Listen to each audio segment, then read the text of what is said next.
Well, it's been a long journey. It's been 8 years since that trip out to go fishing with my daughter. Um, and a lot of prototypes, a lot of heartbreak, and a lot of success. I mean, we're on the cusp of this breaking out to be a world product right now. We've built 20 bikes in the United States, and we've got a supply chain starting up now to start going into full production in October. It's a really exciting time, for that product. But what I'd like to talk to you about is what my vision is of the future of urban transportation. And it really wasn't until I started riding this bike in the city that I discovered what it really is and how it fits into a more of an ecosystem of innovation that needs to happen in our cities for change to really come about. What this does is it actually mingles really well with people. The fact that I put my feet on the ground, I'm at eye level, I can kind of spin around, I'm approachable, there's no wheels here to scare people. I think there's a product that needs to be able to move amongst really dense crowds of people. And if you look at developing countries around the world, that's where the problem is. There are so many cars jammed into the core of urban landscapes. We are all so frustrated, and there's no other choice. And if you look at the next 20, 30 years, the numbers are something like 70% of the human population is going to be living in urban centers. And there's no planning in place right now to solve these problems. If you look at even though I spent 15 years in the auto industry as a machine designer in automation and robotics and looking at their vision for the future, we can't rely on car companies to solve the problems that they created. If you look at the electric car today, I mean, the Tesla is a beautiful car that's come up a couple of different times, but it doesn't get cars off the freeway.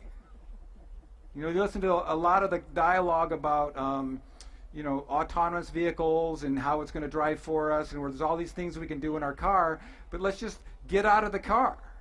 Let's get home earlier, so we can help our kids do their homework. If you take the transportation planning and you think about how are we going to save time as an overlay for all of our design constraints, everything we do has to somehow save time. Not spending more time in cars and not adding more cars. I mean, you look at Uber and Lyft. Those are great technologies, but they still don't take cars off the freeway. It takes cars out of people's parking lots and the driveway.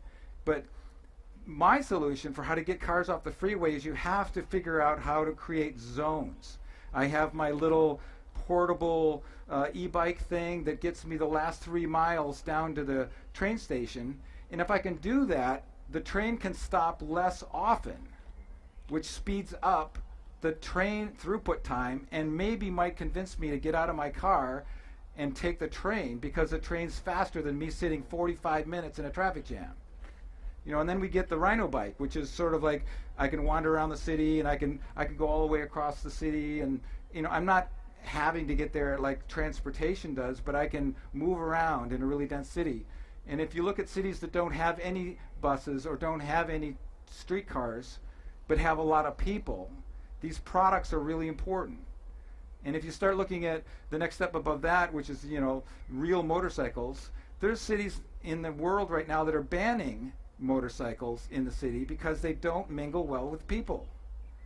So if you start looking at categorizing with a little bit of regulations these different kinds of products, so corporations can build a spec that fits into a category, the risk of designing these products goes down because the companies know how to design to a specification.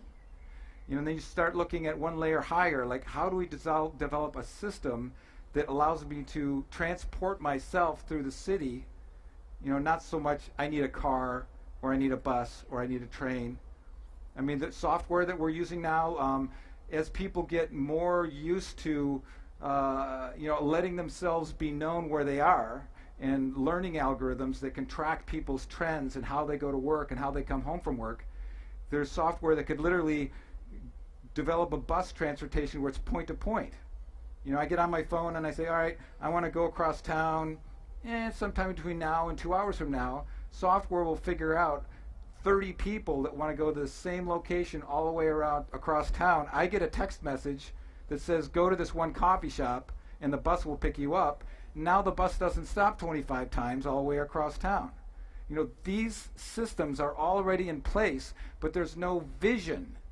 You know, who's going to take the leadership and create a system, a big system that has little verticals that companies can play into, companies can design to, interfaces? It's like software, right? You develop APIs for all the little verticals on your back end. We need a transportation infrastructure that has APIs, so parts can be developed today, parts can be developed 5 years from now, jobs can be created. You know, if I develop a little car like a smart car that's like a little bumper car that goes 35 miles an hour, it doesn't have to pass a crash test. You know, it can be $10,000 easily. It's built on a golf cart frame. And if it has 4 little lift points in the corner, I drive it into the parking structure and get out, and the robot stacks it in this big structure, and I get it back right now. I go to the train, and I go to another city.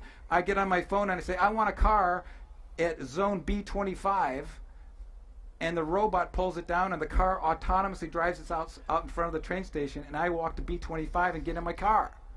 Now, that saves time. So what are we doing to save time? That's the most valuable resource that we all have. That's what's going to increase the gross national product of every country. It's going to put me in front of my kids so I can help them do homework. You know, that's the plea I'm making today, is how do we save time? Thank you very much.